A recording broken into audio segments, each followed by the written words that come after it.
glass is clean, she's a sneaky hider. Hide the lies and the alibis. Oh, what a sinner is it in her?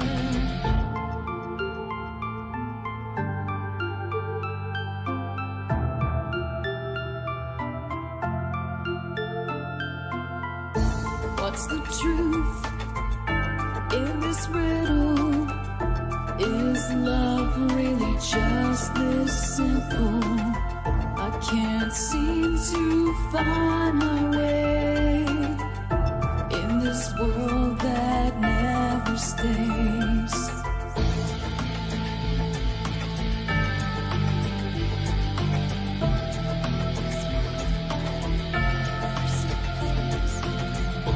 What a widow, a peaceful spider. When the glass is clean, she's a sneaky hider. Hide the lies and the alibis. What a sinner is it in her?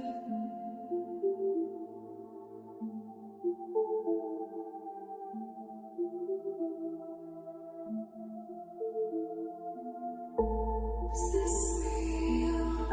Just illusion. I'm lost in wonderland of confusion.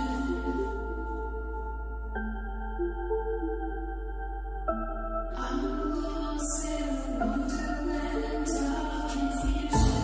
Is this real or just illusion? Manifestation or a dark delusion? Is this real or just illusion? I'm lost in a wonderland of confusion.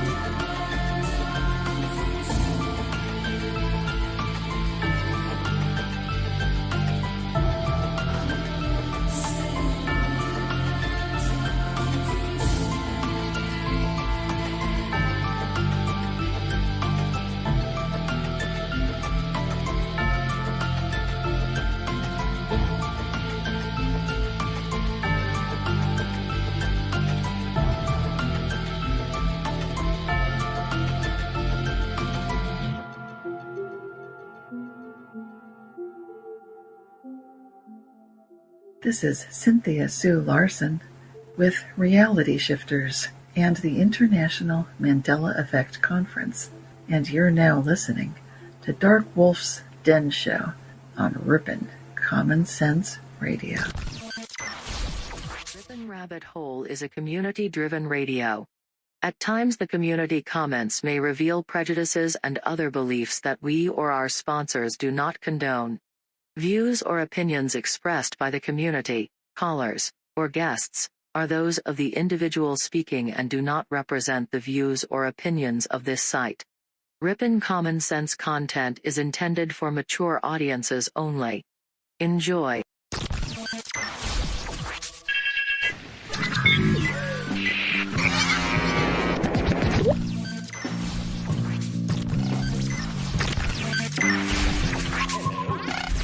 Hello.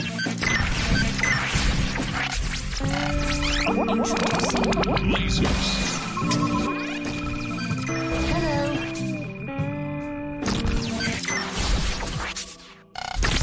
This station is now the ultimate power in the universe. This is your man Meta, aka Propagate This Light, and you're now listening to DarkWolf's Den.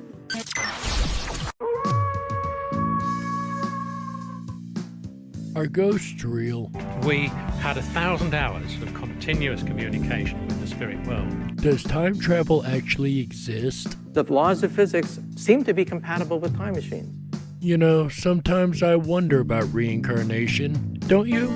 A 4-year-old boy in Adelaide, Australia, has told his parents that he used to be Britain's Princess Diana. What would happen if the world found out that aliens were real? I didn't say disclosure would be easy, but what is the alternative? To establish a space force as the 6th branch of the armed forces. We have so many questions and yet so little time, so to have you here, the pleasure is all mine. Coming to you from a secret mountain cave, hidden deep within the Idaho wilderness, this is the Darkwolf's Den Show. Now, here is your host, Jerry Hicks.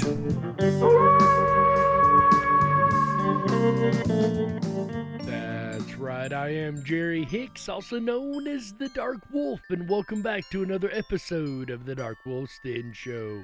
Whether you're on the edge of reality, the edge of the galaxy, or the edge of your seat, we're glad you chose us to be right there with you.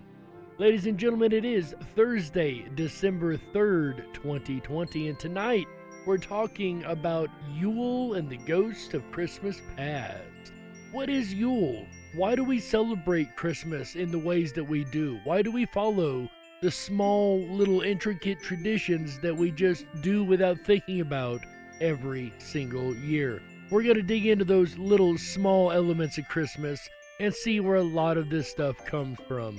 So be ready to learn a lot of stuff tonight, ladies and gentlemen. That is Thursday, December 3rd, 2020, on the Darkwolf's Den Show, exclusively on Rippin' Common Sense Radio. But first, today in history. And I'm kind of upset. I couldn't really find a Today in History to match the holiday theme, but we came pretty close, ladies and gentlemen. Check this out. On this day in 1847, Frederick Douglass publishes the first issue of his newspaper called the North Star. That's right, ladies and gentlemen. And that is today's Today in History. Guys, I'm not gonna lie, I'm just a little bit bummed out we couldn't make that more of a holiday themed Today in History, but we got a lot more shows to go, ladies and gentlemen. Can you believe we are 6 months in right now, and we're going into episode 40 today? That is amazing to me, ladies and gentlemen. I appreciate every last one of you being here, because without you guys, we could not do it. It is absolutely amazing to me to be able to do these shows, and not even that, but to be able to talk about this holiday season, right? I love the holiday season. The holiday season is one of the best times of the year. There's such a magic in the air. There's such a wonderful festivity about it, but it's also quite hectic, isn't it? A lot of running around doing stuff, a lot of traditional things that go on Christmas. And that's one thing I kind of want to do this year, is I want to go through the year looking at go through the season, I should say, looking through the traditional Christmas celebrations and, kind of relive the nostalgia of our childhoods, if we can pull just even a little of that back, no matter what age group you are from. But ladies and gentlemen, with that said, let's get started at the beginning. Why do we celebrate the traditions of Christmas? I don't mean the reason for the season, or, don't forget Jesus, or no. Why do we do the little traditional things that we do? Why do we set up poinsettias? Why do we eat candy canes? Why do we do so much? Why do we decorate a tree? What has the tree got to do with anything? Well, we're going to learn a lot tonight about all of this information, and a lot of it may really surprise you. And this is going to be a trip around the world and around history. And ladies and gentlemen, without any further ado, let's take a look at the origins of these Christmas treasures, or these ghosts of Christmas past. Let's start our wonderful adventure by looking at this traditional nativity scene with Mary, Joseph, and baby Jesus in the manger. Well, absolutely. What better place to start than at the beginning, right? Jesus is the reason for the season. We need to start at the beginning of the story, at the Jesus birth, at the nativity. That makes sense to me. For many people, the birth of Christ in that starlit, small but famous Bethlehem stable is the reason why the holiday began in the first place, and why we celebrate it today. Of course it is. And, you know, we've all heard, you know, Jesus is the reason for the season, and, you know, all those cute slogans. Of course it's the birth of Jesus Christ that we celebrate every year at Christmas, right? But this auspicious event is in fact a considerably later addition to the midwinter festivities that have been celebrated at this time of year, quite literally since man first walked upon the earth. Yeah, it turns out that is not actually the origins of the celebration of Christmas, the Jesus story. Now, don't get me wrong, I mean no offense. It is a classic part of the Christmas lore, and we'll get more into that as we get in through the month. I assure you, we're not done with the Jesus story, but this goes back much, much further than the Jesus story. As the narrator said here, it goes back to the beginning of time as far as celebrating things like that, but the traditions of Christmas that we generally tend to follow today, to find those, we actually have to go back to a place that we started in yesterday. That's right, ladies and gentlemen, this weekend actually has an odd theme to it that even I did not plan in the beginning. And to find the traditions of the Christmas that we celebrate nowadays, we must go back to the Norse country and a festival that they used to celebrate called Yuletide, or just Yule by modern day terms. Thousands of years ago in Denmark, Norway, Finland, Iceland and Sweden, more commonly known as Scandinavia, during the winter months when the sun would disappear for days on end, men would be sent to the snowy mountaintops to look for it. When the first golden rays broke the darkness, the men would return with the good news, and a magnificent festival would be held. So the original Christmas festivals were held in honor of the returning of the sun to the sky after days of it being gone. The great celebration centered upon the burning of a large Yule log, which was thought to have magical powers. And over time, this festival soon became known as Yuletide. Yuletide, and we have the beginning of our topic tonight as we are talking about Yule and the ghost of Christmas past. And the Yule log was just that, a great, big, and sometimes absolutely humongous log that they would burn on a fire for as long as they could get the thing to burn.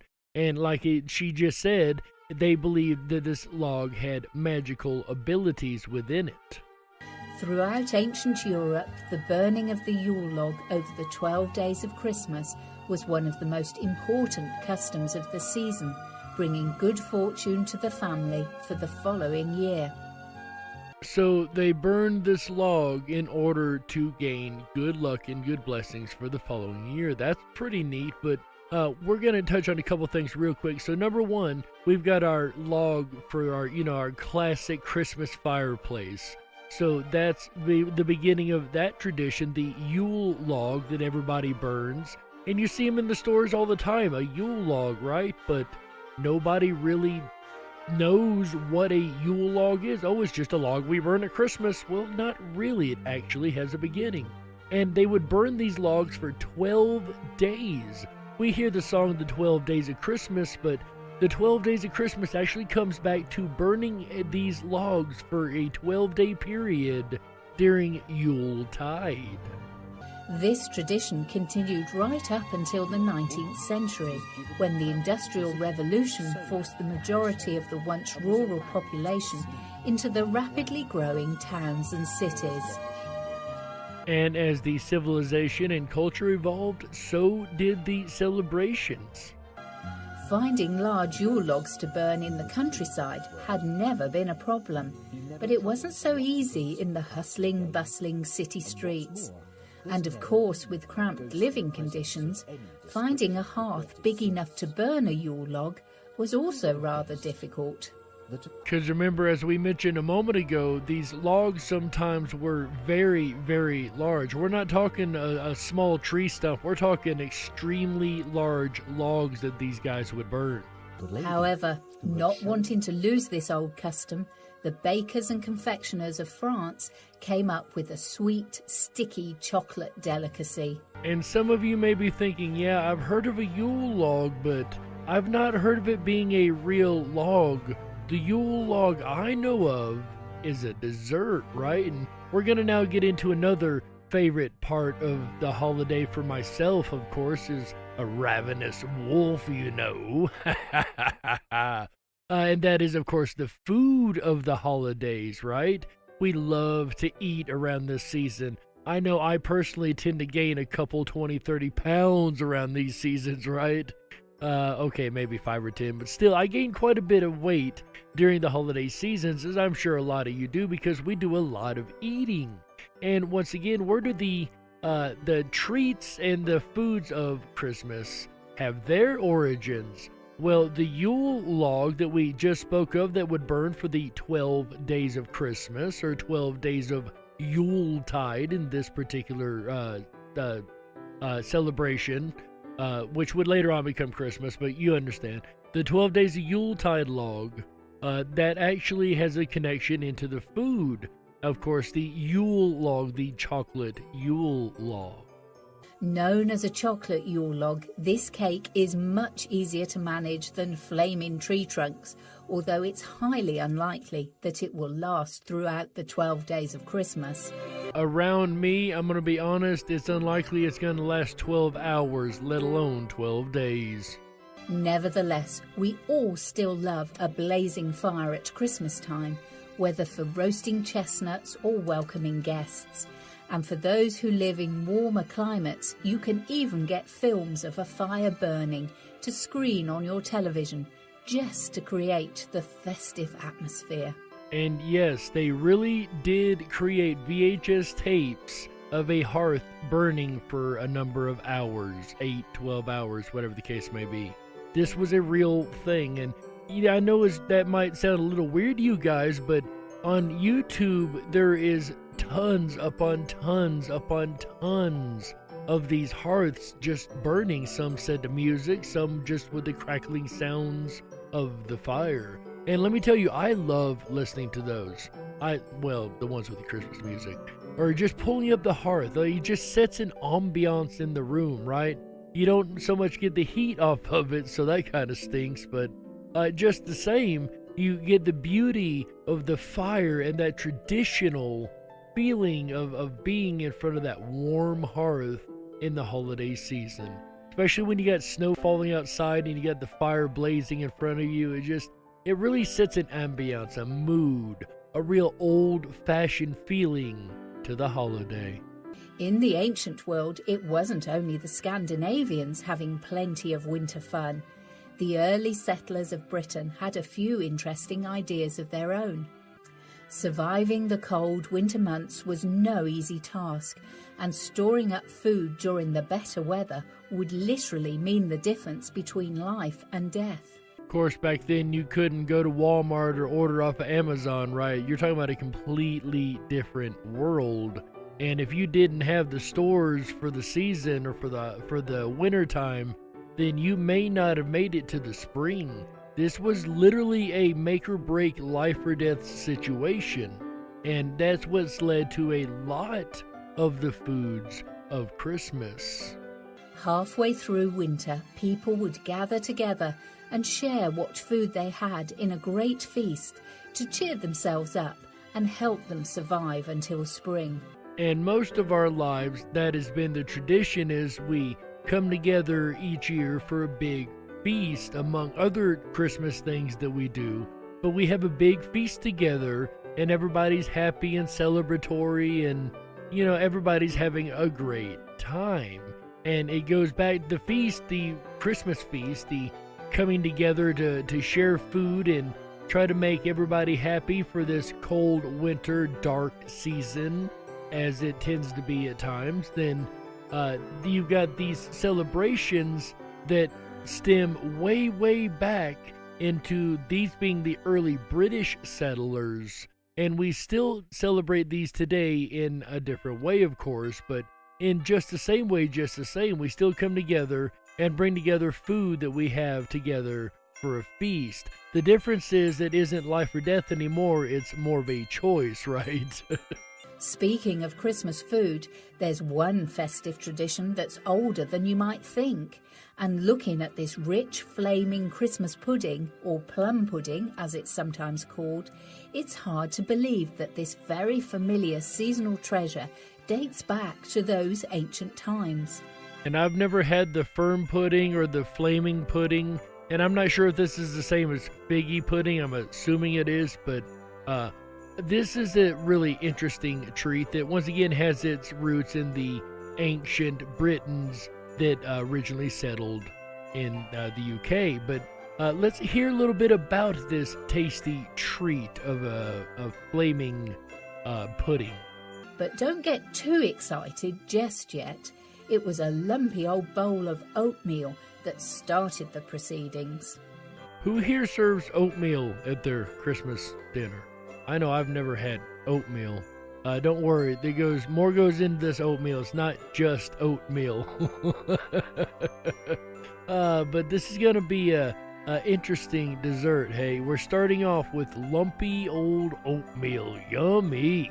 As disgusting as this sounds, and looks for that matter, to the ancient folk of Britain, this was a rare midwinter treat that was created in homage to the gods.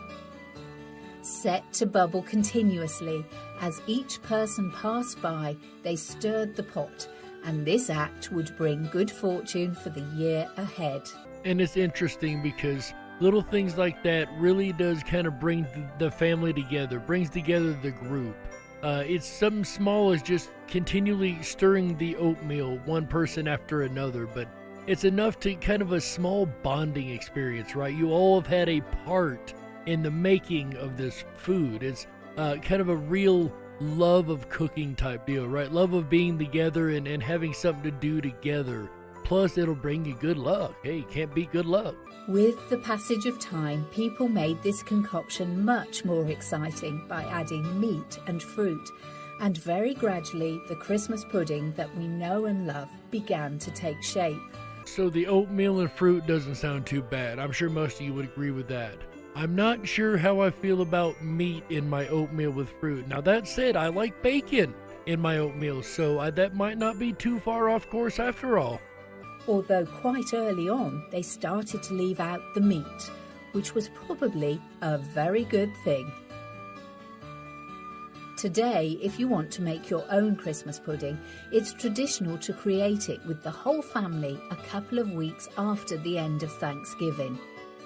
So here's a new Christmas tradition that you can start if you want to look up the recipe to this pudding, this firm pudding, that's it.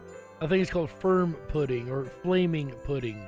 If you want to look the recipe up, this is actually something you can do pretty simple, and it's something the whole family can get involved with doing. You can start a brand new Christmas tradition this year. So if you've already looked the recipe up of how much of what you need and how long you need to do it, here is the rest of the way to perform this particular tradition.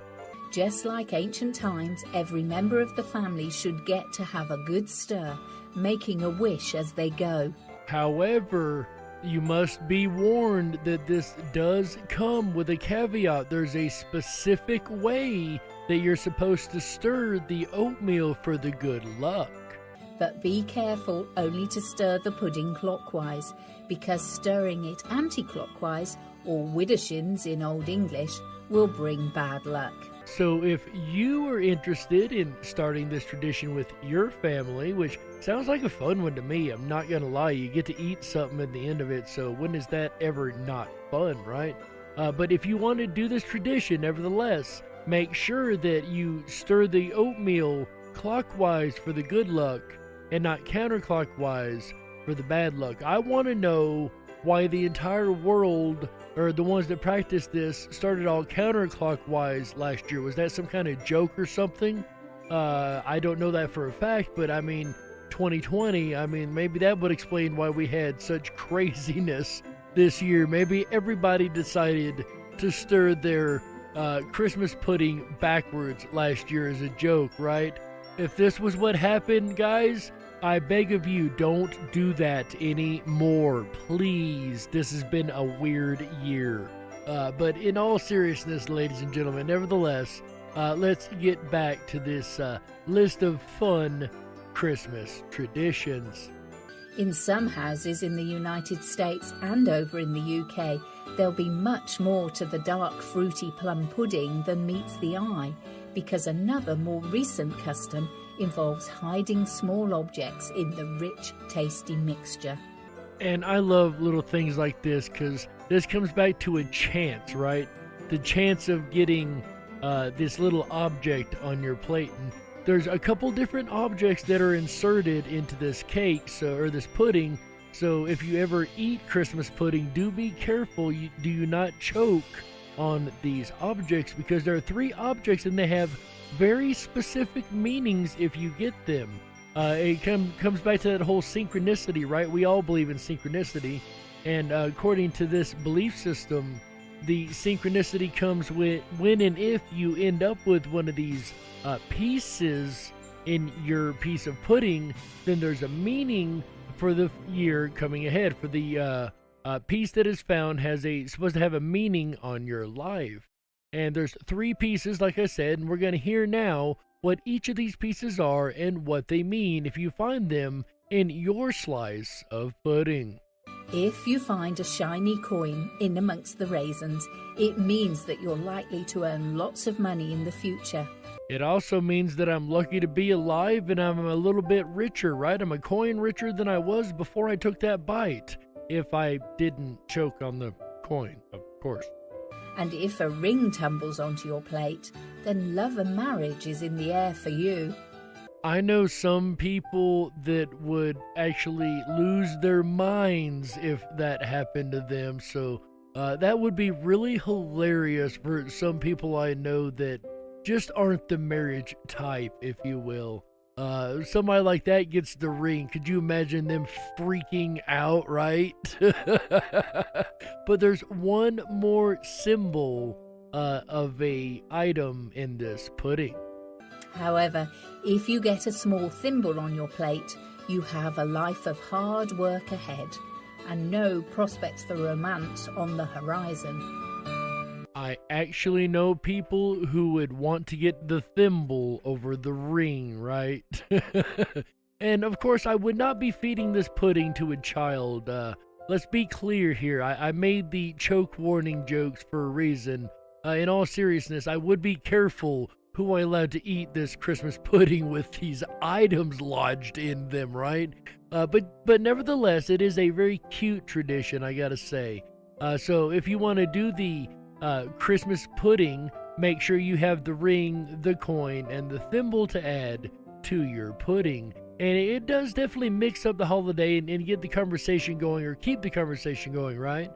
Maybe you'll find out about a relationship someone was in that you had no idea, right? I mean, it really sparks conversation, and that's kind of one of the wonderful things about the holidays is we get to share and talk and converse in a way that we don't normally get to during the rest of the year, and usually with people that we don't get to see or hear from most of the rest of the year. So there you go, guys. If you want a new tradition, if you're looking for something new to start, or you just want to try something different and fun, there is Christmas pudding, and that comes from an ancient British tradition that would later become, of course, Christmas. And we're only getting started with these traditions. We've got so much more to go.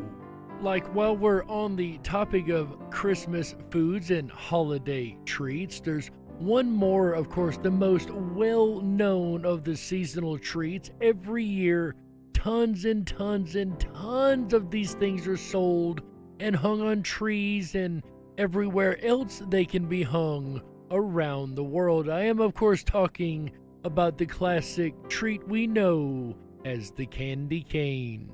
But how did it get its origins? It actually may not be the origins that you think it is, including the reason that it has the red and white stripe, or even why it tastes like peppermint. I bet none of you know the reasons why these are. Well, ladies and gentlemen, for those who don't and who have been wondering why the candy cane is connected to Christmas, here we go.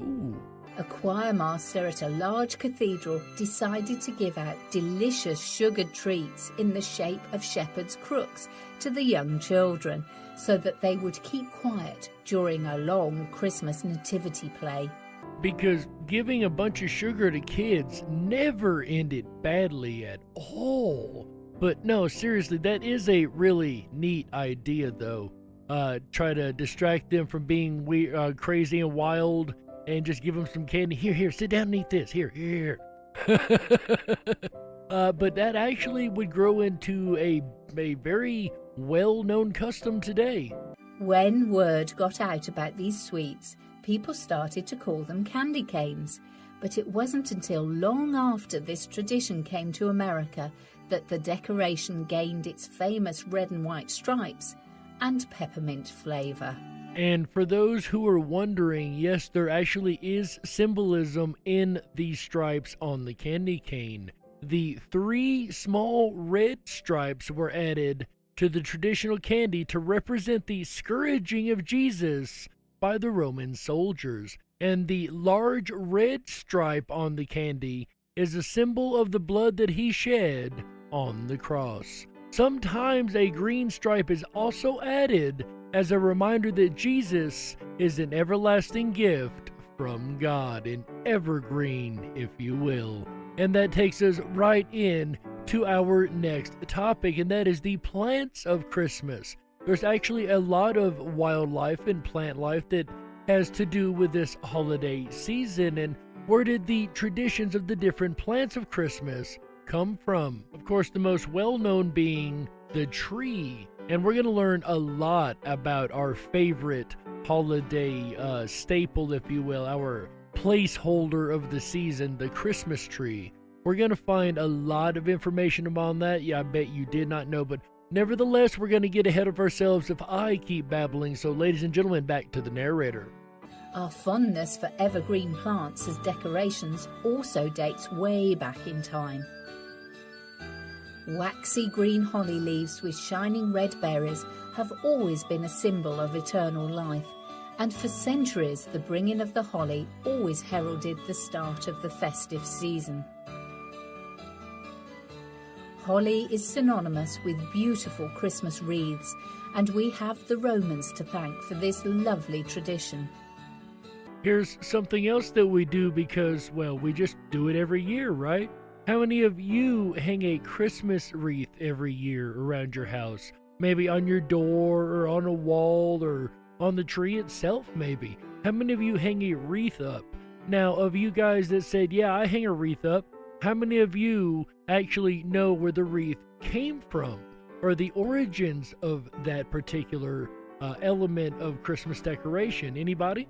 Go ahead, put a 1 if you already know where the wreath came from. Go ahead, put a 2 if you don't know where it came from, and put a 3 if you have no idea what Christmas even is. For their winter festival, they would give friends and family evergreen branches to wish them well for the future, and it's a tradition that has been continued and adapted for modern use. And it's just that simple. It comes from giving the gift of evergreen branches for good luck in the next year. Wow, that's where the wreath comes from. Who would have known? Today in the United States, most of us have stopped bringing holly inside the house, but we continue to hang holly wreaths on our doors to spread Christmas cheer. It's a lovely thought to give a Christmas wreath to loved ones, as tradition has it that only a wreath received as a gift will actually bring the good fortune it promises. Which once again comes from the Roman tradition of giving the evergreen branches to someone else to give them the good luck. And of course, wherever there's holly, there has to be mistletoe, perhaps one of the best loved Christmas traditions of them all. Do you guys hang mistletoe in the doorway around your house? I know that's a very well-loved holiday tradition, is the mistletoe and kissing under the mistletoe, of course. But again, where did this tradition come from? Why is mistletoe and why do we hang it and kiss under the mistletoe? Has anybody seen the mistletoe? I've got some people I'd like to do some kissing on. I'm totally kidding there, maybe. The mistletoe plant is shrouded in pagan mythology as a symbol of fertility, so its associations with Christmas kissing will hardly come as a great surprise to anyone. And like most of the Christmas traditions we're gonna find, it is shrouded in pagan holidays. Of course, we're gonna get later on to the Christianity side of things and how that comes into play, but it all is shrouded in the origins of pagan belief systems.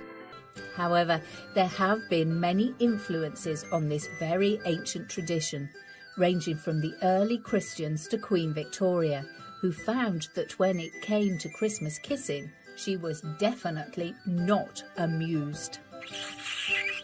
Hear ye, hear ye! By decree of the Queen, Christmas kissing is no longer allowed, for she is not amused.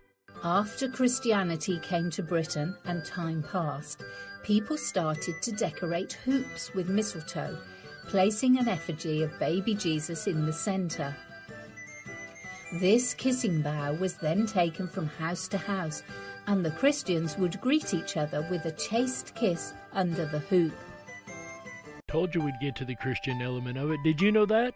Did you know that the Christians used to put a manger scene together, if you will, and go house to house kissing each other? I definitely did not know that part. Over the years, the Christ child and hoops were lost, but the mistletoe continued to be used in this greeting ritual. Just as the Christian symbolism disappeared from this tradition, eventually so did the purity, and the mistletoe's more pagan origins started to re-emerge. Kissing under the mistletoe became a very risque and boisterous affair, and it's said that the very prim and proper Queen Victoria set a new precedent. I would even dare say today it's a little on the risque side. Would you guys agree? Each time people kissed under the mistletoe, one of the waxy white berries had to be removed, and when the berries had all gone, the kissing was to stop. Hear ye, hear ye! By new decree of the Queen, you can now kiss for only as many times as berries exist on the mistletoe bush. I repeat, you can only kiss as many times as there is berries, and you must remove a berry every time you kiss. This is by decree of the Queen. Thank you. Although this is still considered to be proper mistletoe etiquette to this very day, most people have found a simple way to get around it. They just make sure that when they collect a mistletoe bough, it has plenty of berries on it. And a reserve bunch is a pretty good idea too. And I know our buddy Seth Sullivan over there in the chat is from the South, and I personally, as you guys know, I told yesterday, I'm from Tennessee, down in the South, down southeast of the United States, and down there we have another tradition with the mistletoe. For those that don't know, mistletoe is a parasitic plant that grows on trees and actually feeds off of the tree, so we're actually doing a favor to the tree by removing mistletoe, believe it or not, guys. But in the South, we have a tradition. You see, we go out and we take a rifle and we shoot the mistletoe out of the top of the tree and bring it home and hang it up to kiss our love under. That is the tradition of the mistletoe in the South. So, you know, it comes down to the whole hunting, you know, going back to the hunting and gathering and all that, and hunting the mistletoe and shooting it out of the tree, being the marksman enough to shoot it out of the tree and bring it home. And it's just another little fun tradition that Southerners kind of added on to the whole tradition of the mistletoe. So if you're from the southeast of the United States, Southerners, you know what I'm talking about down there. The rest of you, you may have just learned something about the South. Ancient midwinter festivals and pagan rituals were all very well, but as Christianity started to spread throughout the Western world, missionaries faced a very tough job indeed. People liked their traditions just the way they were, and the arrival of a more religious celebration was no substitute for feasting and merrymaking. Consequently, the Christians soon realised that they would have to fall in line with the old ways if they wanted to have their message heard. This is why we celebrate Christmas on the 25th of December. And here is where we start to see the formation of what we consider today to be Christmas. The Christians coming in, what we consider today as a Christmas celebration, is based on a lot of Christian ideals, right? That's no question to that. But the way they got involved and mixed into these pagan religions is how Christmas and what we celebrate every year was actually born. Historically, there's no evidence to suggest that Jesus was actually born on this day, but choosing the time of the old midwinter feasts for the festivities certainly helped the new ideas to be accepted, and there were other instances where the Christians worked with popular culture to change the way of the world. And once again, like I said, this is where we're going to start to see the formation of the modern version of what we celebrate as Christmas. And one thing that we celebrate, sticking with the plant theme, is the tree, right? Where did the tree come from? How does the tree mix into Christian belief systems? I know a lot of you are thinking you know the answer, but let's see if you are right. Tree worship had always played an important role in the lives of ancient folk, most notably in Germany, especially during the midwinter festivals. But in those times, the tall oak trees were the honoured species. And there's something that I'm willing to bet that a lot of you did not know, that the original tree worship actually was not of the evergreen tree, but of the oak tree. When the leaves fell from the trees in winter, simple country people believed that the spirits that lived in the trees and blessed their families had run away.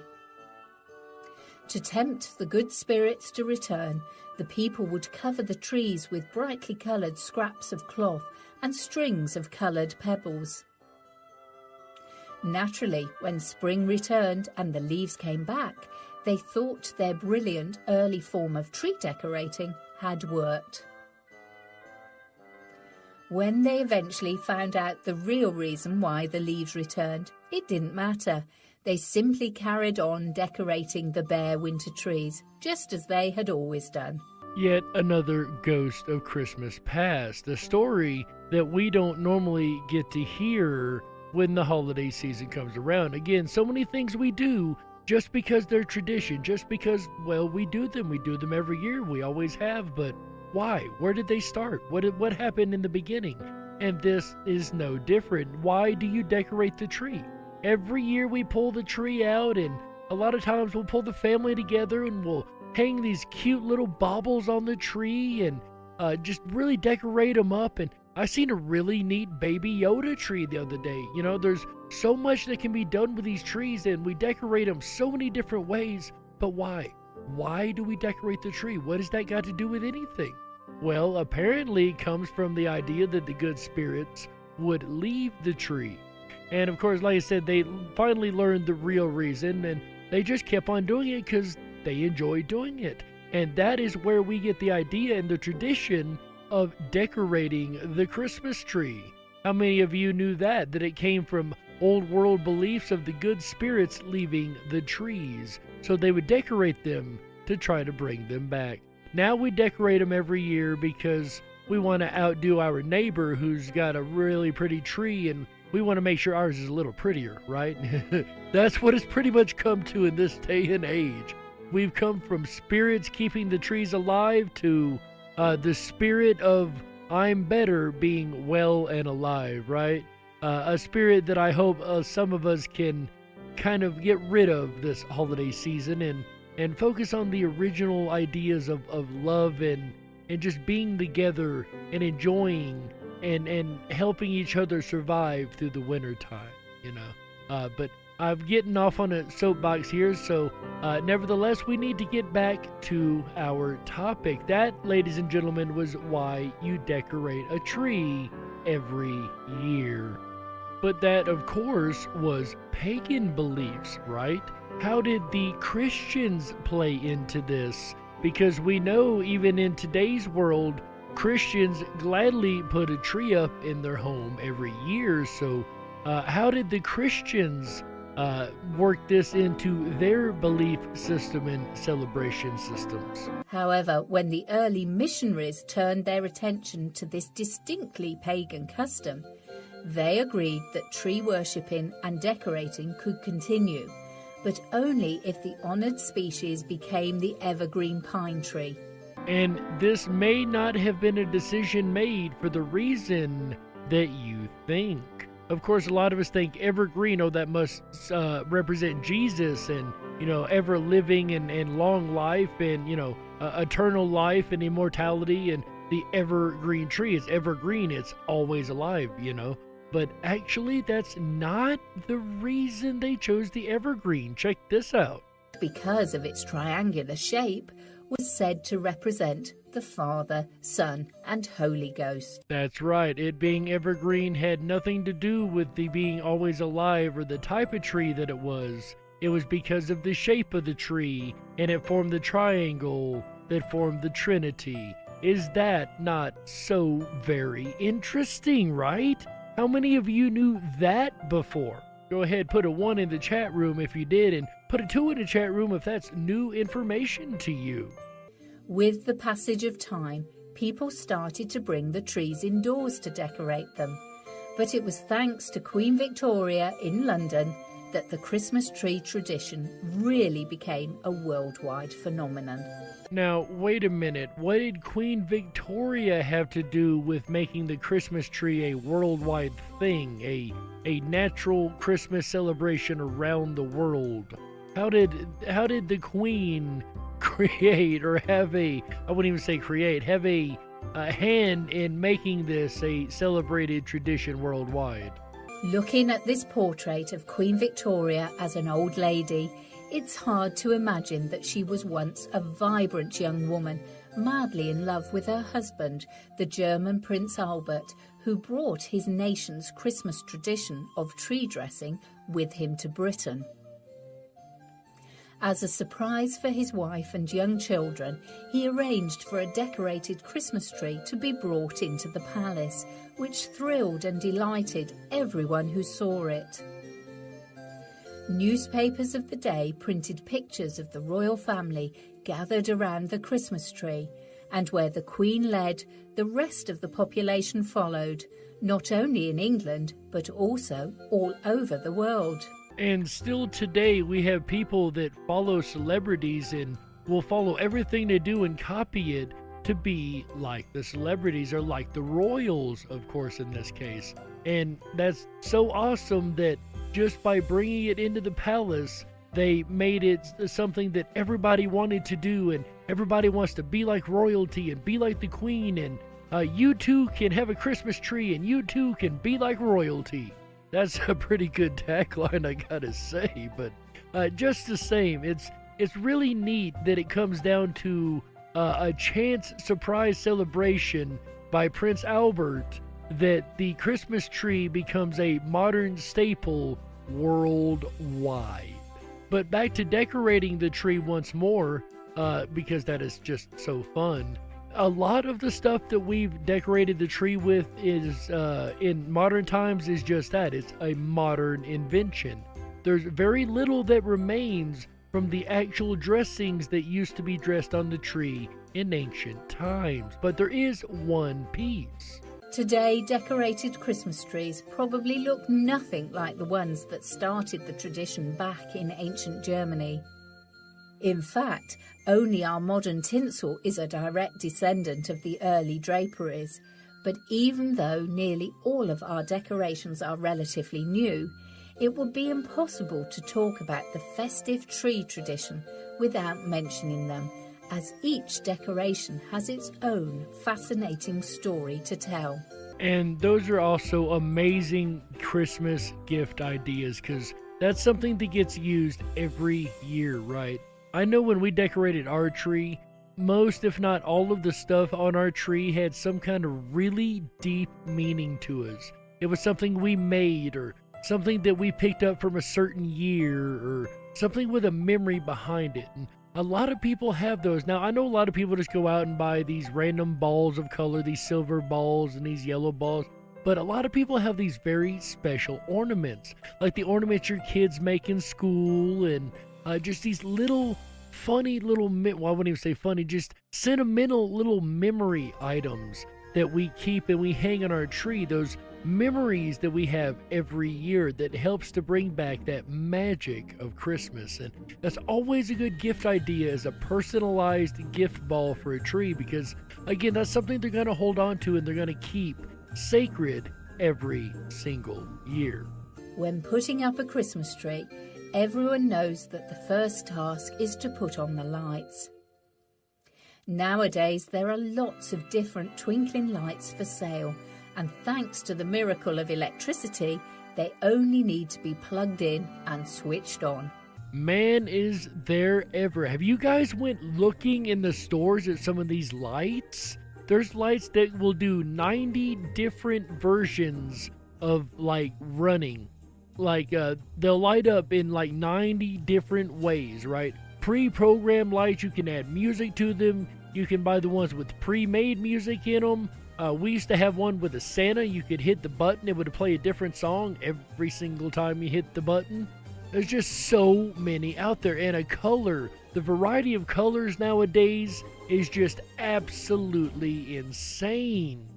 Some so bright that it gives people headaches. I know some people that can't handle that really strong blue that's out there every year. One of my favorite colors, but some people it really messes with their eyes.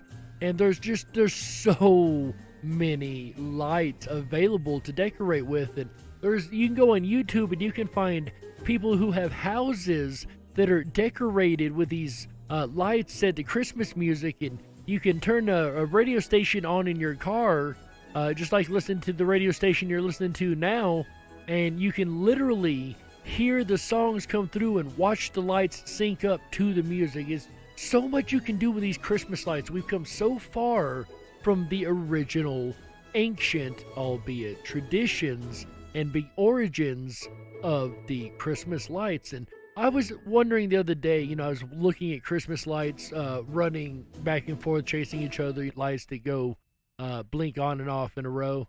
So I was watching those and I was wondering what the point is of the blinking lights. And I always thought it represented like the frost, the when you look at like snow in the light, it has that glittery effect, kind of like, the running of the lights, the glittering, the blinking, the reflecting of light off of the snow and the ice therein. So I always thought that was the reason. It was mimicking the ice in areas that couldn't have ice, same reason we use icicles and tinsels and things like that. However, that was an assumption that I made, and that was an invalid assumption. I was wrong in that. Why then do we add lights to our Christmas tree? What is the point of the lights that we use to decorate every year? Is it something that we just do because we've always done it? It's, just another tradition of Christmas, or does it actually have a deeper meaning? Actually, the latter. On a clear, frosty winter's night about 400 years ago, a German priest named Martin Luther was meditating outside in a forest when he looked up and saw the bright stars high above the treetops. If that name sounds familiar to you, you might recognize him better as the father of the Lutheran belief system. He was so inspired by this beautiful scene that he decided to recreate it for his congregation by attaching candles to a Christmas tree. So it seems that my theory was only half correct. It seems that they were trying to copy the blinking of something, but it wasn't the blinking that I thought they were trying to copy. I thought they were trying to copy the blinking action that it looks like is occurring when light reflects off of ice and snow. However, it was the blinking of the stars that he was recreating with the candles. Now, I did not know that either. Put a 1 in the chat room if you think I'm just kind of silly that I should have known that already. Put a 2 in the chat room if that also is new information to you. And put a 3 in the chat room if you're still trying to figure out what Christmas even is to begin with. Using candles as festive tree decorations soon took off all over Germany, but it was extremely tricky, not to mention dangerous, because if a candle fell, it could quickly set the whole tree on fire. And let me tell you, for those who may have never seen it, a dried evergreen tree goes up like a box of matches. This became more of a problem when the Christmas tree arrived in England, because each year people would go out and buy bigger and bigger Christmas trees, which were then covered with more and more candles. This was something of a fire risk, to say the very least, and the youngest child or a menial servant would have to sit by the tree with a bucket of water just in case. I wonder if that was the beginning of seasonal jobs, right? We only need you to stay in here for this season, as long as we have this tree and the candles on it to make sure we don't burn ourselves up, you know. What a job. Would you like to have that job? I don't know if it's for me or not, but just the same. Dangerous though, a very dangerous thing, and I've always thought that with the whole ideas of candles on trees. I've always wondered how that come about, haven't you? Like, why would you put a candle on a dried tree in a house? I've always wondered, like, what is the idea behind that? And now you know the rest of the story. Thankfully, there's no such danger with our lights nowadays, but there's something quite remarkable and magical about the atmosphere created by the flickering Christmas tree candles. And that, ladies and gentlemen, is the history of the Christmas tree candle and the lights on the tree that it led to. How incredibly interesting is that? So we've got the lights on our tree now. Well, we got the tree up. We went out of the forest and we cut the tree. And we've got the tree up and we've got the lights on it. And we've got our little personal ornaments, you know, the little things we've made and hung. And we've got everything so far, but there's one piece. We've got the tinsel ready to go, but there's one piece missing. Well, there's one more thing that we put on the tree every year. And I mentioned them a little bit ago, and that is those little round balls, the silver or different colored balls that we put on the tree, also known as baubles. But where did the baubles originate? Why do we hang those balls on the tree to begin with? What part does that play in the Christmas traditions? What ghost have we overlooked when it comes to baubles? Well, let's see about that ghost of Christmas past and hear what they've got to say about the origins of this tradition. The first baubles were created by world-famous glassblowers in Bohemia, but instead of hanging on the tree, they had quite a different purpose. After a frantically busy day at the workshop, a group of glassblowers decided to have a competition to see who could blow the biggest bubble. It was thirsty work, and the men drank plenty of beer, and when the prize of even more beer was awarded to the winner, they forgot all about the pretty spheres of glass and left them in a corner of the workshop, where they stayed until one of the men's wives spotted them a few days later. Thinking that they would make beautiful decorations, she took them to sell at the local Christmas market. The glass bubbles were extremely popular and quickly became known as spirit balls because they were advertised as being perfect for warding off the evil eye. Now, there's a rabbit hole that may be familiar to some people who listen to this show. We recently touched on the evil eye back in the Halloween series, so another surprise I didn't see coming along. I shouldn't be surprised, but you guys know it's always nice to have that surprised feeling, right? But seriously, nevertheless, the baubles were originally created as a joke, as a bet between glass blowers. hey, hold my beer, I bet you can't do what I can do. Literally a hold my beer moment in this particular situation, and that led to the creation of these baubles that the wife come along and said, you know what, I bet I can sell these, and sell these she did. Hung in the entrance to a house, the highly reflective surface would scare off even the most terrible spirits, terrifying them with their own reflection. So why didn't we think of this back at Halloween? Why dress up why not just hold a bunch of mirrors to our faces and walk around? I guess dressing up in costume is a lot cooler, isn't it?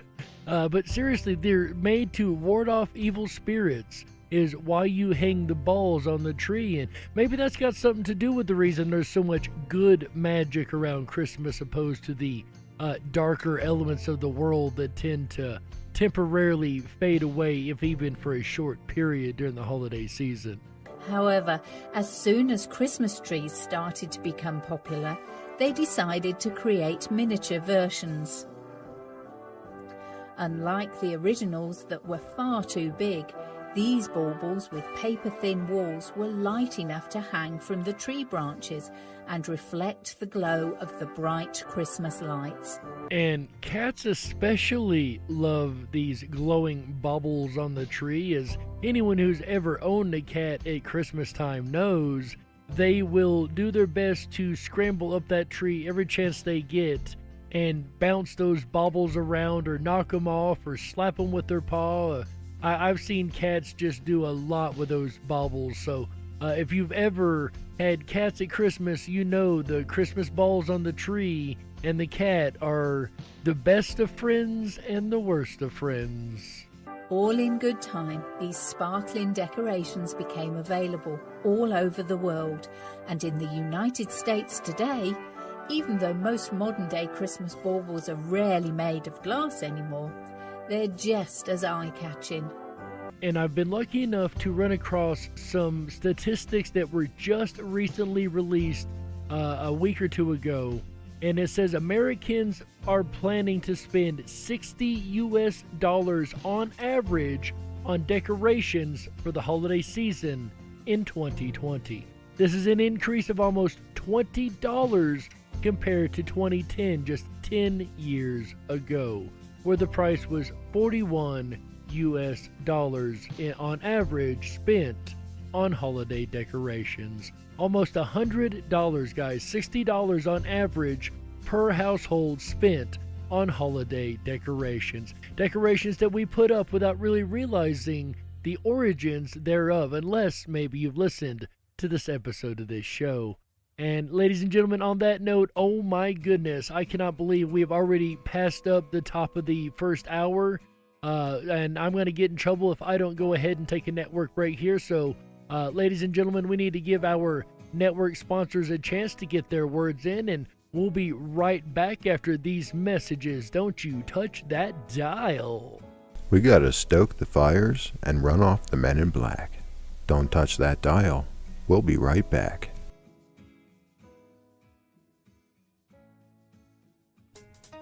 Sex in the city? Nope. Interview with a vampire? Nope. If you build it, they will come? Febreze? Tweeze in the middle? Wrong again. Depends. Nope. Welcome to the Twilight Zone, my friends. A phenomenon known as the Mandela effect. You may have heard of it. You may want to not neglect. Unbecoming, awake, and spiritually inclined. So sit back, relax, while I blow your mind. Take the thumb off the cell, stop following the sheep. Down the rabbit hole we go. Are you ready for that leap? The Zapruder film, #JFK. I looked at the footage and I said, what the heck? How come there are 6 people in that dang car? Stretch limo, for me, this was all too bizarre. A glass behind the driver, no way, Jose. I remember 4 in the car, my mind was in total disarray. Trying to make sense of what I was seeing, what I was witnessing. Didn't connect with my inner being. A second woman in the car for me was only the first lady. Do you smell what the rock is cooking? All this seemed kinda shady. Berenstein Bears. Nope. Shazam? Sinbad? Not in this reality. Good Lord. An awakening. Was it all a revelation? The naysayers and skeptics call it confabulation. They say we misremembered and call us bat crazy. Did you smoke a doob? Maybe that's why it's a little bit hazy. Unless you experience it, you'll never know. But enough of that. On with this Mandela effect flow. Mandela effect in the house. What did the world happen to Ed McMahon? In this reality, Publishers Clearinghouse was not a fan. Never the spokesperson, but we remember it clear as day. McMahon holding that check while the winner yelled out, "Yay!" American Family Publishers, never heard of them until now. This Mandela effect has me raising the people's eyebrow. So many theories on what it could be. Have you ever heard of CERN and the LHC? Luke, I am your father. Nope. Sally Fields? Nope, wrong again. That stands for the Large Hadron Collider. I thought I would mention. You know, the machine that opens up portals into different dimensions? You're probably thinking that this is all science fiction, but you gotta think outside the box and have no restrictions. Alternate realities and parallel dimensions. Okay, I get some of your apprehensions. Could this all be a spiritual evolution? Cause the human race has grown tired of this toxic pollution. Mandela effect in the house. No, you're not going crazy. Some people, they just don't understand. That's just the way it is. You know? Stay strong, my friends. That's just the way it is. Dolly has no braces? Are you serious? Good Lord. Joel Osteen. Oh wait, Joel Osteen. So what the heck happened to the owl? Oh my gosh. Oh, this is definitely the Twilight Zone. This is crazy.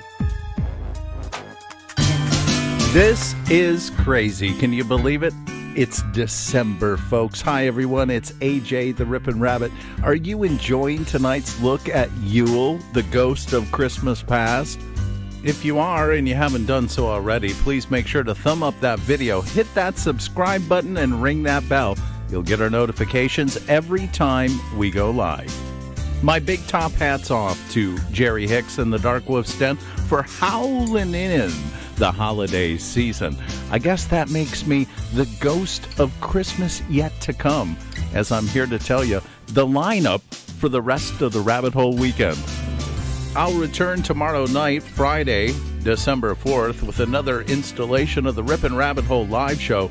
Join me as we take a journey back in time to ancient Mesopotamia. Ancient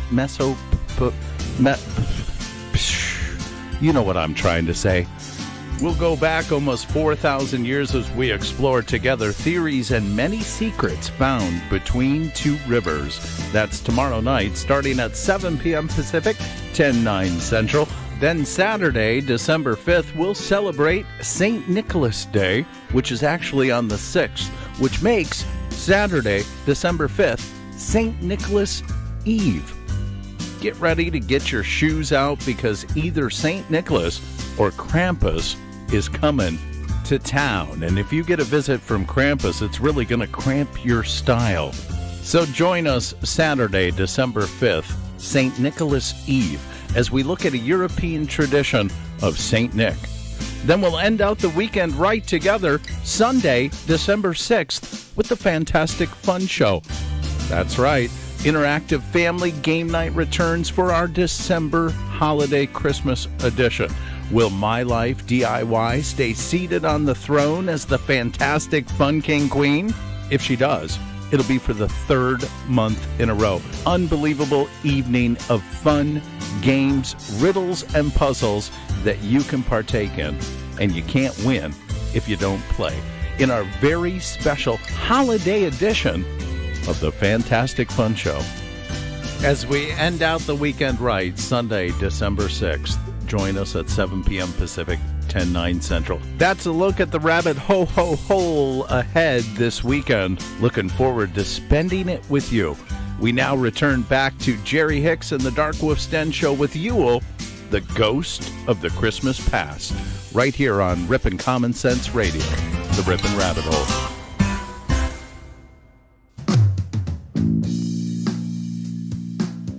If you were meant to be controlled, you would have come with a remote, but you didn't. And that's why you listen to the Darkwolf's Den Show. Now, here is your host, Jerry Hicks. That's right, I am Jerry Hicks, also known as the Dark Wolf, and welcome back to the second half of the Darkwolf's Den Show. Whether you're on the edge of reality, the edge of the galaxy, or the edge of your seat, we're glad you chose us to be right there with you. Ladies and gentlemen, we are talking tonight, for those who are just tuning in, about the ghosts of Christmas past, the traditions that we celebrate because it's just that, it's tradition. The things we do every year without thinking about them but have no idea where the origins of these ideas actually came from. And that's what we're exploring tonight. So far we've explored the Christmas tree, the beginnings of Yule and Yuletide, the beginnings of Christmas, how that has morphed so far into a lot of the decorations that we put onto the trees, where these ideas come from, why the candy cane is so important. We've covered a lot in the first half, and we've only begun to scratch the surface. There's still so much more about Christmas that is so well traditionalized, yet unknown as of the beginnings here in modern times. And this is no different. See, in the old times, Christmas wasn't celebrated everywhere, and this caused a bit of a conflict. It wasn't always rainbows and candy canes, if you will, in this case. But things got a little dicey there for a minute. By the 17th century, whilst travel was beginning to make the world a significantly smaller place, Christmas wasn't universally celebrated. In Britain, Oliver Cromwell had started a civil war and overthrown the monarchy to rule instead from 1653 to 1658. He and his Roundheads were Puritans, and they believed that Christmas had become so irreligious it needed to be banned. That's right, folks. Even the talk of canceling Christmas or banning Christmas is not even a new concept. This is an argument that came up in the beginning, even so much so that it almost ended up not being a celebrated tradition at all, because they almost banned it in England, right? How interesting is that? Despite the public riots, Cromwell was determined to make a stand, and he first attacked the much-beloved Christmas pudding. The making of the seasonal delicacy was punishable by a new law, and offenders could find themselves thrown into prison. Could you imagine explaining that to your cellmate? What are you in for? I robbed a bank. What are you in for? I made pudding. That's it. I made some Christmas pudding. I don't think that would go over as well, right?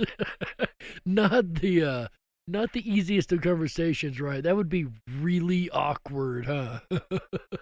The general public spotted a loophole and imported their puddings ready-made from France and carried on undeterred. But when it came to Christmas pies, Cromwell had learnt from the experience and outlawed the making and eating of this festive treat. And of course, a holiday based on a feast season, you gotta expect food to come up more than once, right? But pies were different than what we call a pie today. In Cromwell's day, Christmas pie was filled with fruit, shredded pork, beef and chicken. It was often baked in the shape of a manger, with a pastry model of the baby Jesus added to the top, and Cromwell was incensed at such heresy. However, the English didn't want to give up this much-loved tradition, so with a couple of minor changes, they managed to keep it without breaking the law. Instead of being shaped like a manger, the pasties were made round. Baby Jesus was abandoned altogether, and the name was changed to mincemeat pie because of the mincemeat that it contained. And for those who have heard of mincemeat pie but may be unaware of why it's connected to the Christmas holiday or what it's even about, there you go, ladies and gentlemen, the origins and the reason that some people enjoy mincemeat pie at the Christmas season. Today, this wonderful food contains nothing but sweet fruits, and it's claimed that if you make a wish when you bite into your first mince pie at the beginning of Christmas, it'll come true. And yet another theme that we find so much across this holiday season is that hope, right? That wishes coming true. And we find that a lot in the Christmas stories and Christmas movies, don't we? These wishes that magically come true by ways that would in any other time just wouldn't happen, right? And this is that magic of Christmas, isn't it? That magic of Christmas we talk about all the time. So make sure that you make a wish when you take the first bite of your first mincemeat pie of the holiday season. However, this, like all things when they come with good luck, comes with a bit of a caveat.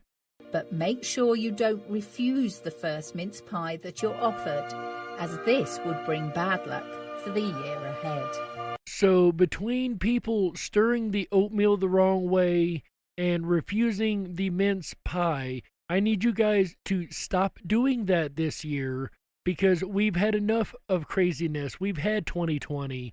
So I need you guys to go back to the old traditions of the good luck because you're really messing us up with these new ignoring of the traditions and doing them the wrong way. Yeah. Have you looked around lately? But in all seriousness, there's so much fun with the holiday season, right? So many little things about the season that we just take for granted. We just do it because we do it, because it's tradition and nothing more. We have no second replication or second thought or recollection, not replication, second recollection as to why any of this is actually done. What are we actually celebrating? What are we actually reenacting when we carry on these Christmas and Yuletide traditions? Another well-known and loved tradition, especially here in America, is the Christmas movies and the Christmas stories, like the Night Before Christmas, right? Where do these have their origins, these Christmas stories? Because we all love the stories that come along with the Christmas holiday, but where do some of them have their origins at? An American professor's light-hearted children's Christmas poem certainly made sure that Santa Claus became more lovable than ever. And there's a reason I'm not really going to touch on the Santa Claus character in this particular episode. I've got a whole nother episode planned for that particular character. When Clement Seymour wrote A Visit from St. Nicholas, often better known as The Night Before Christmas, in 1822, not only did he use the idea of a sack full of presents from the original Father Christmas and the idea of throwing the gifts down the chimney from the real St. Nick, but he also created a homeland for Santa amongst the snowy wastes of Lapland, deep in the heart of the Arctic Circle. Okay, I call shenanigans right here. This is a Mandela effect for me, without question, because I remember the North Pole is where Santa Claus lived, and I remember there being an ice patch, a large ice patch in land at the North Pole. I know a lot of you will look at the map and go, "You're crazy, you're silly, look, there's nothing here." I know there's nothing here now, but the memory that I have was a large ice cap or a amount of land at the top of the world where Santa, the elves, and the reindeer all lived. It wasn't in Lapland, which is where Santa still resides to this day. It's not in Lapland, Finland, I believe it is, but it is in the North Pole, the literal North Pole, that I remember Santa Claus residing. How about you guys? Is that a Mandela effect for you guys? However, the part of the poem that really added an extra magical dimension to the legend of Santa was a mode of transportation that would inspire the imagination of generations to come. And of course, we all are very much aware of Santa's favorite mode of travel indeed. Here you see beautiful reindeer in their natural environment. And for more, there was no better way for Santa Claus to travel on Christmas Eve than by sleigh and a team of 8 magical flying reindeer. Oh, there's Dasher and Dancer and Donner and Vixen. Yeah, you guys know the reindeer team that hangs out with old Santa Claus, right? Dasher, Dancer, Prancer, Vixen, Comet, Cupid, Donder and Blitzen Yeah, that's the ones. What she just said. were the ones responsible for getting Santa all around the world. But today there's one more magical reindeer who's more popular than all of the others put together. Do you recall the most famous reindeer of them all? His name is, of course, Rudolph, and although he didn't come along until 1939, Christmas just wouldn't be the same without children going to bed and dreaming about Santa's sleigh and a shiny red-nosed reindeer flying through the starry sky. And I know as a kid I always wondered how the reindeer could fly. Like, what magic, what was different about these reindeer that could make them fly? It's just, as I always found it so fascinating, that the whole reindeer and pulling the sleigh across the sky, and again that magical element of Christmas, right? Yet another tradition that we do all the time, every year, every season, you go and you get a box of Christmas cards, right? But where did this originate from?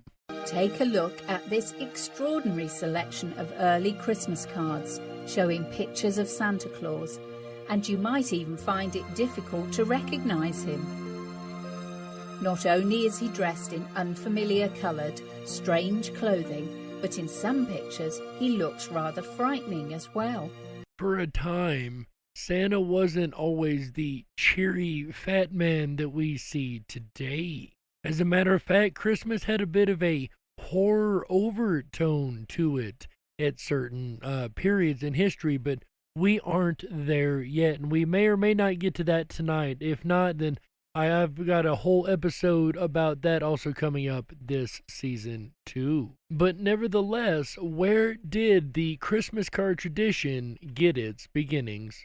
This tradition was actually created in Britain just a few years after Moore's wonderful poem was published.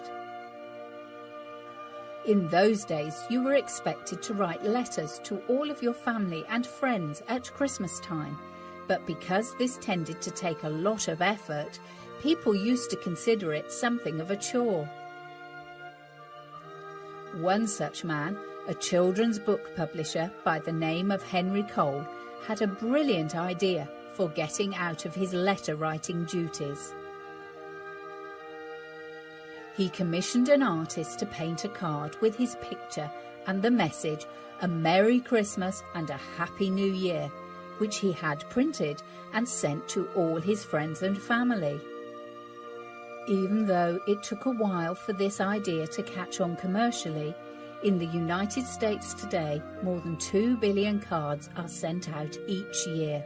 And I totally sympathize with this guy, right? Anybody who's ever done an extended amount of writing knows what kind of torture that is on the hand. The cramps and just holding the pencil and writing and over and over and over doing the same thing. Anybody who's done a lot of writing, you truly understand how annoying and painfully aggravating that can be. So this guy here, he was slick, right? He come up with one picture that he could replicate over and over and over and send out to everybody he knew. This was truly an innovative idea of the time. And what amazingness it is built into today, right? Today, Christmas cards have become a multi-billion-dollar industry, and it's even alive and well still in 2020. Decorated with jokes, the nativity, festive traditions or beautiful winter scenes, there's still nothing like receiving your first Christmas card to get you in the holiday spirit, especially if you open the envelope and you're greeted by a jolly, round-bellied, red-coated, white-bearded, modern-day Santa Claus. But let's be honest, whether it's got the big guy in the red suit on the front, or just a couple words like Merry Christmas or Happy Holidays, or if it's just, maybe a picture of your friend and their family, just the fact that they thought of you at that time of year is enough to really make you feel special, isn't it? When you go to the mailbox and you get that special card out just for you that somebody's taken the time to actually sit down and make and hopefully hand print something on, and just it really does add another element of joy to the season, doesn't it? Just to know that somebody thought enough about you to send you something that you were unaware of. I think that is really one of the wonderful things about this season. And if you know somebody that you think may not have a lot of family around, or maybe struggling this holiday season, get some Christmas cards. Just get a box of Christmas cards and write out a nice little message on them, or just sign your name even, and hand them to the people that may actually end up not have family or really even get a Christmas card. At least you can ensure that they're going to get one Christmas card this year, even if that is from you. That is one thing we can do to help cheer up everybody this holiday season, because everybody deserves to enjoy the wonder and the magic and the joy that is within this holiday. And it's up to each one of us to pay forward and make it a joyous occasion for everyone else. And who better to give joy, of course, than the jolly elf himself, the Santa Claus. And like I said, I'm not going to touch on the character too much tonight. We're all very well of Santa Claus, and AJ has a show coming up on Saturday about Santa Claus, so make sure you guys check that out on Saturday. And I don't want to ruin too much before he gets to that information. And like I said, we've got another show built on that information later on this season, so we're going to skip that. But where does the red and white jacket that the fat man wears comes from? Where does Santa Claus' iconic colors come from? Well, this actually may really surprise you, because when I found out, I was actually quite mind blown. You would be surprised how good marketing can really be if used correctly. Check this out. Santa's red coat with white fur trim has an interesting origin, because if it hadn't been for an advertising campaign in the 1930s, this familiar worldwide image of the gift-giving legend might never have developed. Poor guy would have been stuck wearing just the suspenders, and nobody wants that, and especially Mrs. Claus. I'm just kidding. In America, Coca-Cola launched a campaign for Christmas in 1931 that featured a heartwarming Santa Claus dressed from head to toe in red and white, colours that were inspired by the drinks company's own logo. This wholesome, friendly character soon struck a chord with families in every state, and our modern-day image of Santa was born. And he still appears each Christmas time on Coca-Cola bottles all around the world.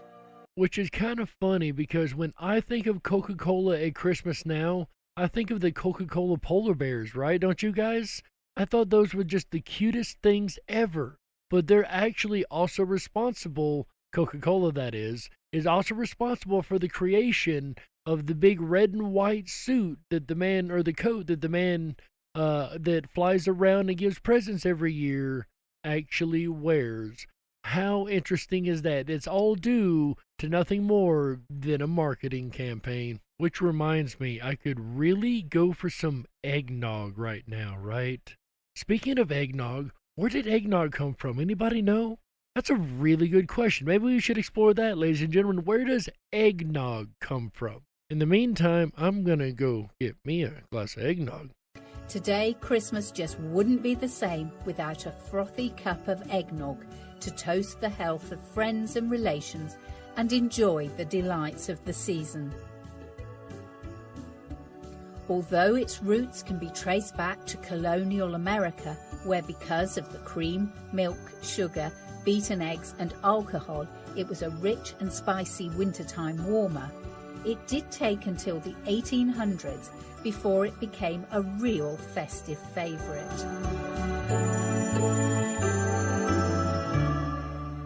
Even the first American president, George Washington, came up with his own very individual recipe for eggnog that called for whiskey, rum and sherry all at the same time. Nowadays, only one type of spirit is usually added, but this hasn't made the drink any less popular with Christmas revellers. And we're back, and I assure you the eggnog that we have here is the non-spirited, non-alcoholic version. I have drank the alcoholic versions, and personally, rum is what I do believe is what's used normally in the eggnog mixtures nowadays, and some good spiced rum and eggnog. Not gonna lie, that it's not a bad flavor. However, this is a family-friendly show, and I do not condone the drinking of alcohol at all times, you know. Anyway, that aside, before I dig myself into a deep hole here, we're gonna go ahead and sorry about that. Had to get a little sip of this sweet eggnog here, and we're gonna continue on talking about the Christmas traditions. Next up are some traditions that are gonna be maybe kind of obscure to some of you. Others may know exactly what I'm talking about. What we're about to present next, I was really surprised because I was talking to My Life DIY just last night, as a matter of fact, about different traditions that each household holds, because, you know, as we know, there's across families, there's small little intricacies that are done usually just within that family, but not a lot of other families practice them. And I was asking My Life DIY about that, and she was telling me that she uses these, and these are usually found in the UK around Christmas time. What am I talking about? Well, I don't want to give it away just yet. Maybe you guys can figure out by the description. During a trip to Paris, France, an Englishman by the name of Tom Smith encountered the French bonbon, a candy-sugared treat wrapped in brightly coloured twists of paper. Although nowadays this doesn't sound anything special, back then, because English sweets were always sold loose from jars, Tom Smith was inspired. So much so, in fact, that when he returned home, he started to make the earliest by enclosing a piece of candy in paper with twisted ends. Make the earliest what? Does anybody have any idea what this is going to become? This is a tradition that is just a well-known tradition across the UK, and like I said, there's some people here in America apparently that know this tradition too. But this is something that is a lot of kids do on Christmas, as well as adults.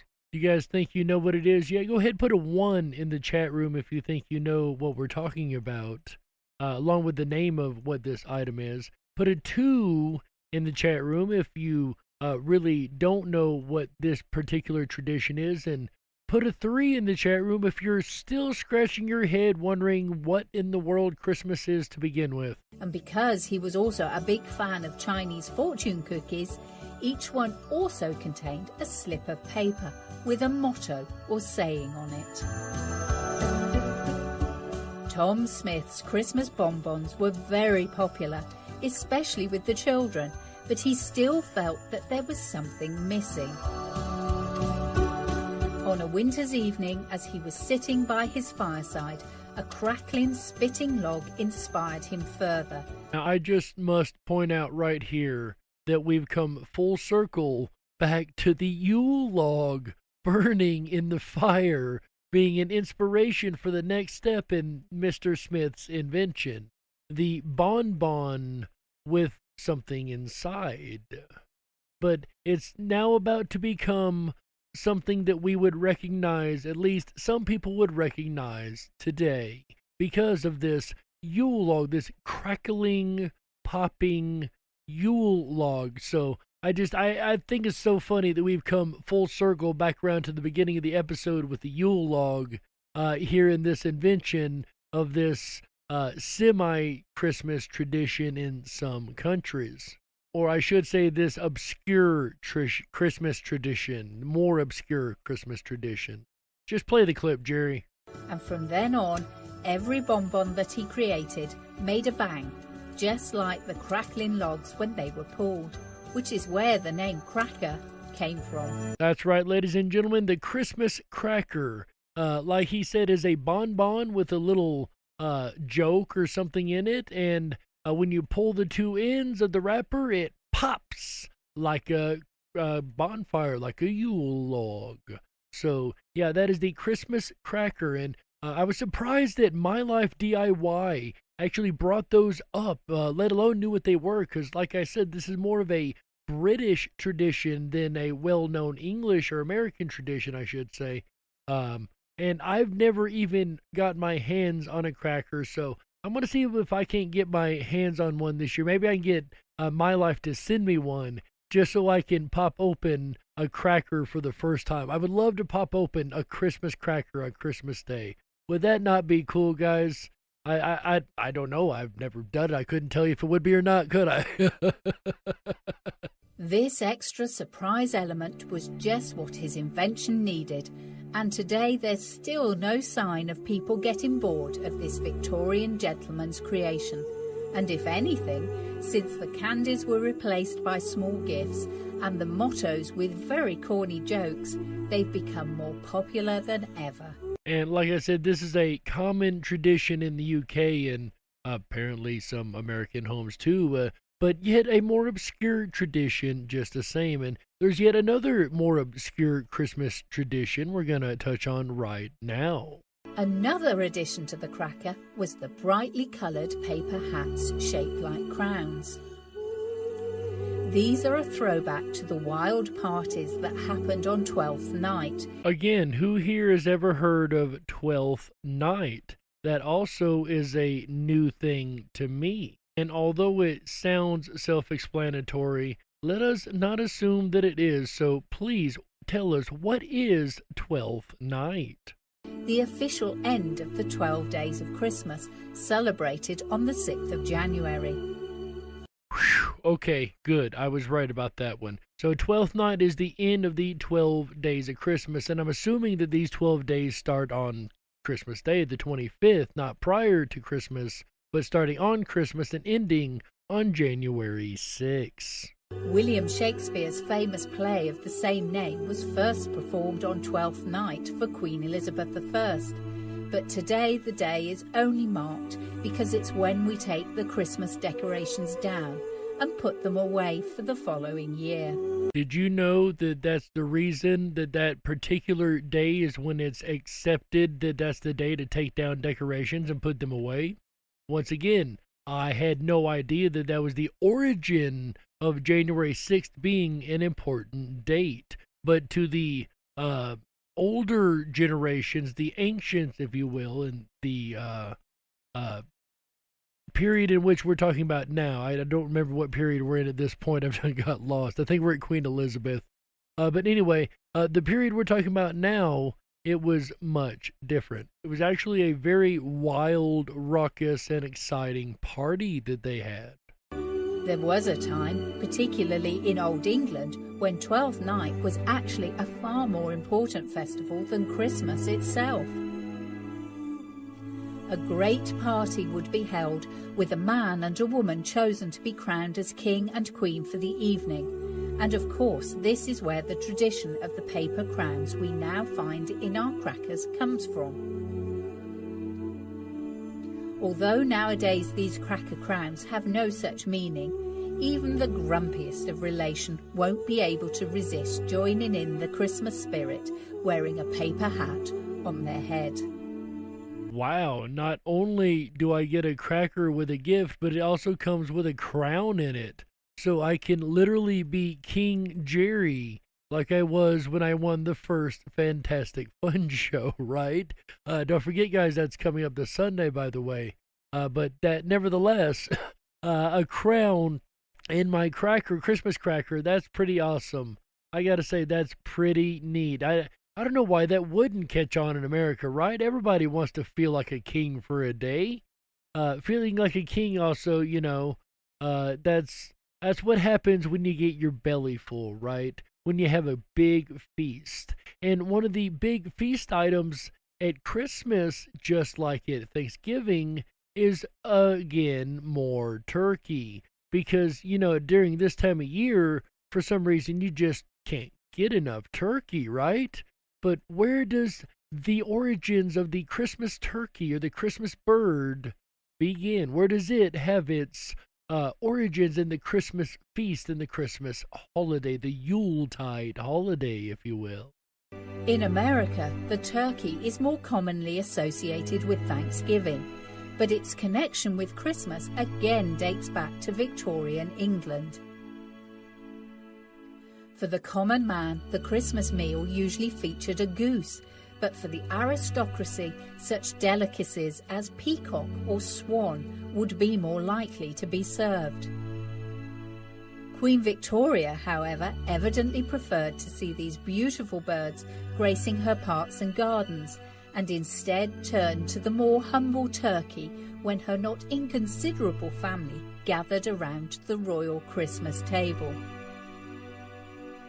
As with the decorated Christmas tree, the newspapers of the day published pictures of the Queen and her family settling down to a festive feast of turkey.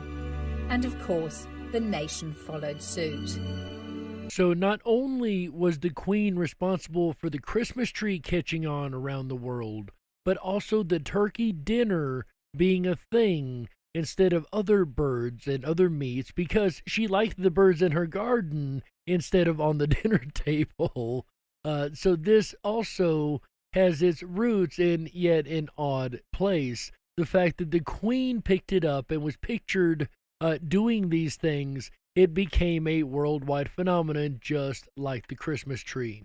And just like the other marketing, how interesting marketing once again has its hand in things, because remember, the red and white jacket of Santa Claus comes from the Coca-Cola marketing. So marketing, sounds like, has had a lot to do with Christmas long before the marketing of modern day gift giving and what it has become in modern times, right?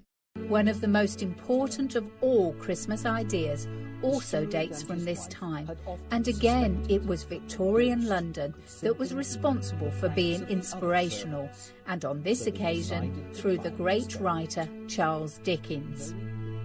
And we'll be hearing more from Mr. Charles Dickens later on this season in further episodes that we have planned. People the world over dream of a white Christmas, whether they live in the snowy wastes of the Arctic or in equatorial sunshine.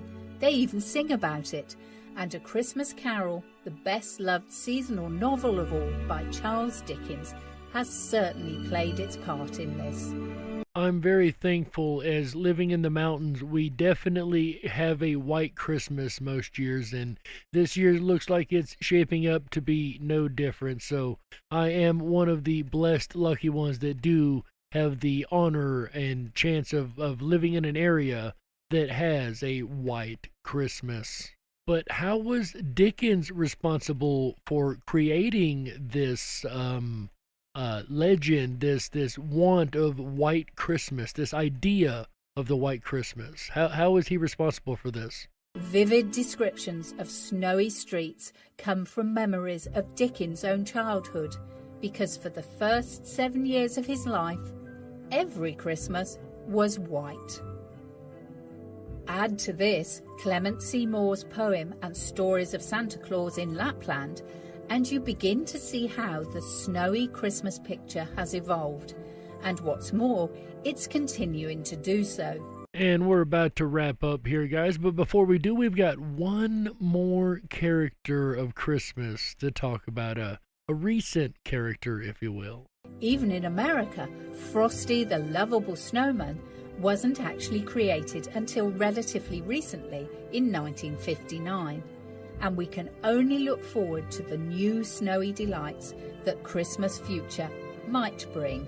And the last and most wonderful thing about Christmas, and that's the fact that we can dream and hope and look forward to yet another year of amazement and wonder. I love Christmas, guys. One of my favorite seasons. And I don't know about you guys, but I've learned quite a bit tonight. I have really expanded my knowledge base. I've expanded my mind. And I hope I can at least say that I've helped to do the same for you guys. But what do you guys think? Did you know a lot of these Christmas origins of the things that we forget about, that we have taken for granted over the years? There's so many traditions, like I've said time and time again tonight, and I love tradition. I want to stick to tradition and the old-fashioned traditions of Christmas that, repeat the Christmases that we grew up with. The magic of the Christmas when we were kids. That's what I kind of want to capture this year in every holiday season, of course. But that's really what I'm after, is an old-fashioned Christmas, a classic Christmas. But did you know the old-fashioned roots and origins of a lot of the things that we celebrate? A lot of the ghosts of Christmas past, the stories that we never get to hear, why we do some of the things that we do, and why we celebrate things in some of the ways that we celebrate. I hope tonight you've been able to expand your knowledge base on Christmas and the Christmas elements, not necessarily the Christmas holiday, though we've touched a lot on it, but the elements of Christmas. And if so, please, I beg of you, share with your friends, family, your family's friends, pets, your pets, everything. Pets love us, by the way. But seriously, please do share us out and let people know that we're here, because we are a grassroots movement here at the Rippin' Rabbit Hole and Rippin' Common Sense Radio. And that would be the best Christmas gift that you could give us to help us out, is give us some shares, give us some likes, get our name out there, and help people know that we're over here talking about the wonders and amazement of reality, ladies and gentlemen. And in the end, no matter whether it's Christmas, Thanksgiving, or how a bauble was created on the tree, whether you believe it or not, in the end, ladies and gentlemen, as always, you'll be the judge. We got to close it out. That's right, that's it for this episode of the DarkWolf's Den Show for Thursday, December 3rd, 2020. I appreciate everybody joining us for our look at YULE and the ghost of Christmas past. I hope everybody has been able to learn a little something. I know I've learned a lot of something tonight. Ladies and gentlemen, whether you're on the edge of reality, the edge of the galaxy, or the edge of your seat, we're glad you chose us to be right there with you. This, of course, is the last episode of the DarkWolf's Den Show for this week. But don't you worry, the den may be closing, but the weekend fun has only just begun. That's right. Make sure you guys come back Friday through Sunday for our buddy AJ the Rippin' Rabbit and the Rippin' Rabbit Hole live show. That's right. This week he's going to be talking about some really fun topics. That's right. Check this out on Friday. He's going to be talking about Mesopotamia. I love Mesopotamia, guys. The Sumerians, the Babylonians. There's so much about that we talk about in this show so often. So I cannot wait once again to hear what AJ's got to say about that topic at Friday, 7 p.m. Pacific, 10/9 Central, right here on Rippin' Common Sense Radio. Then on Saturday at 7 p.m. Pacific, 10/9 Central, he's going to take on Sankt Nikolaus. Get your shoes ready, ladies and gentlemen. Sankt Nikolaus is coming to fill them up. He'll explain everything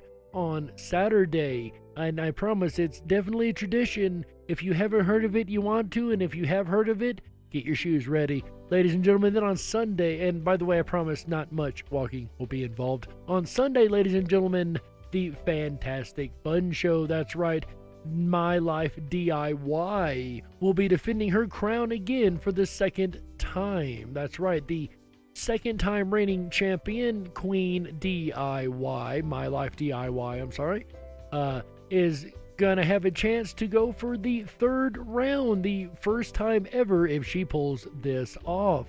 Or will CSFL, the previous king that she knocked off the throne, come back and reclaim his position? Or will one of you take the throne for yourself? That's right. If you want to challenge any of these contestants, make sure you drop by Sunday, 7 p.m. Pacific, 10/9 Central, on the Rippin' Rabbit Hole live show for the most fun you can have on radio. That's right, the Fantastic Fun Show. And let me tell you, I absolutely love it. It is an interactive game show where the points do matter, and at the end of the game, a king or queen is crowned. So you will know the winner by the end of the game. And for the month following, they will reign on the throne as the Fantastic Fun King or Fantastic Fun King Queen, whatever the case may be. And guys, that is going to round out the weekend here on Rippin' Common Sense Radio and the Rippin'RabbitHole.com. And speaking of the Rippin'RabbitHole.com, that is my absolute favorite place to hang out lately. That is Rippin'RabbitHole.com. That's right. Over at the Rippin'RabbitHole.com, you're going to find the 24/7 VIP Lounge. That is my favorite place to hang out here in the den. That's right. We go over there and hang out with the backstage group and all of you who would love to join us, because for you guys, the conversation's in here, but for the Rippin' Rabbits, the conversation is only just beginning, and we converse late into the night and early into the morning. So we will be there if you would like to come by and hang out with us and join us for some more conversation on the Christmas traditions. Maybe you guys know something I didn't know and something we can add to next year's show, or maybe another show this season, because I am always open to learn something new. And on that note, ladies and gentlemen, we've got a lot of fun coming up this weekend, and I personally will be back to kick off the brand new weekend again next Wednesday, December 9th, I believe it is, 2020.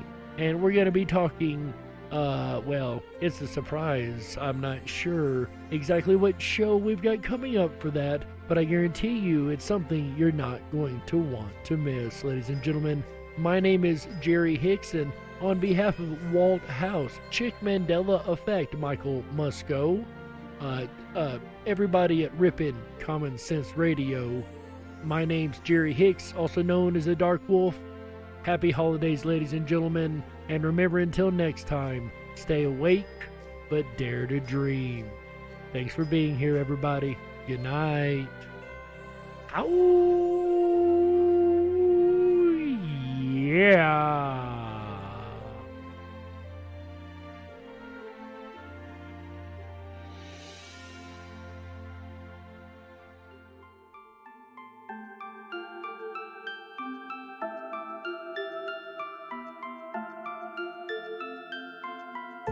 Unlocked and into the dark. Some things are better left unknown. And I'll never find you here, 'cause no one's ever home.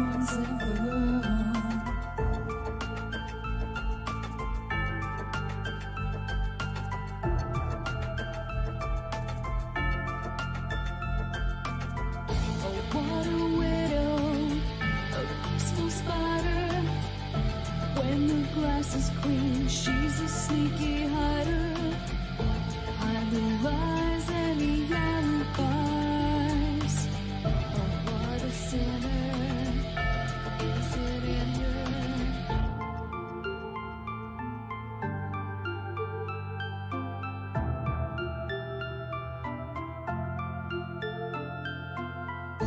What's the truth in this riddle? Is love really just this simple? I can't seem to find my way in this world that never stays.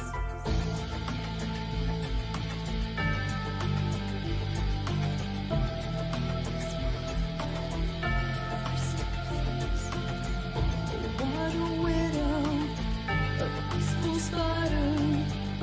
When the glass is clean,